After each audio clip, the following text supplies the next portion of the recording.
The S&P today dropping below its 200-day moving average. It was just a week ago that it broke back above it. So what could this move mean for stocks? Let's go off the charts with Chris Verrone of Strategas, a Baird company. Chris, what do you see for the S&P?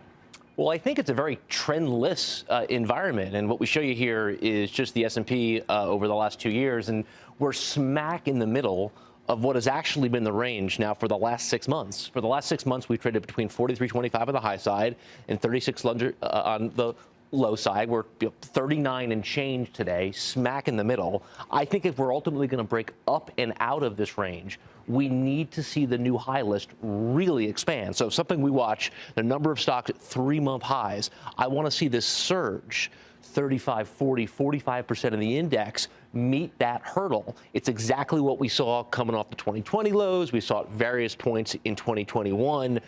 Good, durable moves are met with an expanding new high list. I don't think we have that here. Play the range, sell the high end, maybe buy the low end. But perhaps the bigger clue about where we are in the regime here is S&P versus gold. S&P is on the lows relative to gold. So if you bought the market on October 12th, 2022 at the low, you actually would have lost money relative to gold. That is a very different regime than I think the consensus is used to. So whether you're bullish or bearish on S&P, gold is still better here. I think it's a very important message.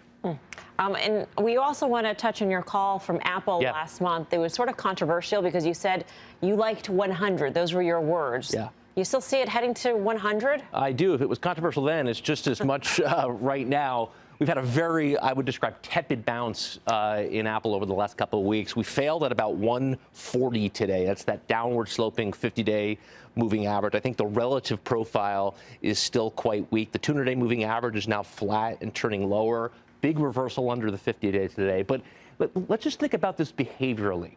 What is the purpose of bear markets? Bear markets change leadership. So I find it very unlikely in the next bull that we're going to go back to the same type of stocks that defined the last environment. So why do I want to own this in a downtrend when I can own what I think is the new leadership? It's all these big basic resource stocks coming out of these massive bases. Here's BHP. This could be Rio. This could be Vale. This could be Freeport. This could be Southern Copper. These have been dead money for the better part of the last 15 or 20 years. They're all starting to break out of these big ranges. So when you're in this leadership regime, I think people spend too much time trying to go back to the former leaders instead of embracing what the market is saying is what's next. This is what's next. Spend your time and your capital here. All right. Chris, good to see you. Thanks so much for stopping by. Chris Verrone of Strategas. This is music to a lot of our traders' ears. A lot of their acronyms include metals, materials.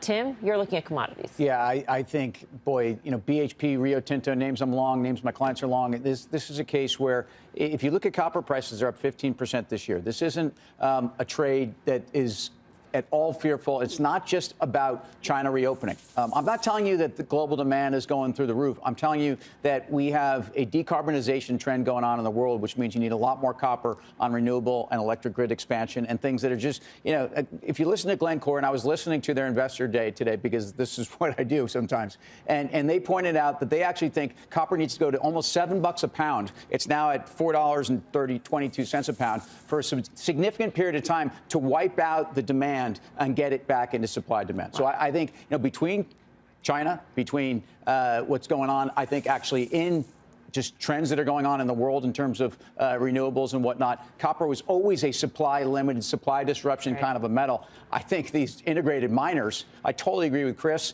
and I think you've got a lot more to go. And the dollar trend, at least right now, is on the side of metals. Guy, what was your acronym again? Don't feign ignorance, Mel. I know you know. That would be Mojo, of course, and the M in Mojo is metals. And Tim's right. And going back to the lead of the show, why is the Fed being so dogmatic in their view when seemingly they're winning? The reason why is because of what Tim just pointed out. Just when you think you have inflation beat, it rears its ugly head. And I think they're trying to avoid the mistakes made in 1972. I remember it well. And I think they're going to be steadfast.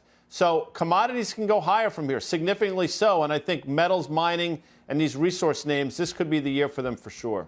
You guys may be surprised. The Q in my TLSQ is QQQ, and one of the largest holdings in that is Apple. I kind of like, if you see Apple at 100, 110 or something, I think you have to buy that. There's some exciting things, and you haven't heard me say this in a very long time. I think the idea of this mixed reality headset, if it were to come out later this year for Apple, I think they literally might have the first mass use products in AR and VR. And you think of their installed base at 1.5 billion iOS users around the world. No one's been able to tell us how we're going to use AR and VR, and I just think that we all have Apple products in and around us, and I just think that could be a big opportunity. How about the notion that Chris is talking about, that the new leadership will not be the old I don't buy it. leadership? I'll tell you why. It's put together all those energy companies, those metal and mining companies, and all this other stuff. They just don't add up. There's no way we enter another bull market without those top. I would say Apple's dominance is so peaked in this country. I mean, it doesn't change that it's not a great company. Who's the incremental customer? What's that? Who's the incremental customer? Every customer. We will look back on this time, and again, this is one of the great American companies of all time. I love Apple. What if they do to AR and VR what they did to smartphones? I mean, I'm just saying that's how you have to think about the next leg of this company. Peaked, not necessarily market cap in terms of its market weighting, in terms of its dominance on the market, in terms of its dominance on its suppliers, on the app. I mean, let's double it up. Let's do it. Like a good old-fashioned street fight, which we can have on another show. That's starring Little Miss Sunshine, Dan Nathan. Yeah, you know her. I know. On the buy side. Role reversal, not risk reversal.